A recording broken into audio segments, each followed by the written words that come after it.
রাজা আর রানীর বিয়ের গল্প।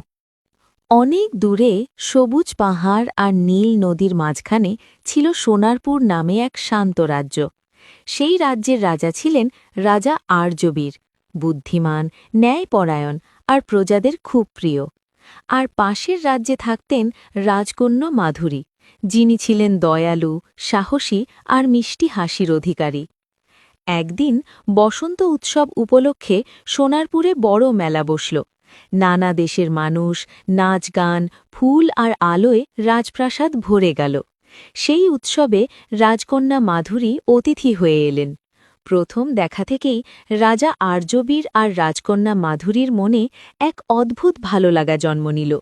রাজা দেখলেন মাধুরী শুধু সুন্দর নন, তিনি মানুষের কষ্ট বোঝেন।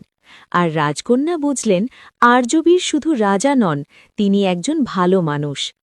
তারা একসাথে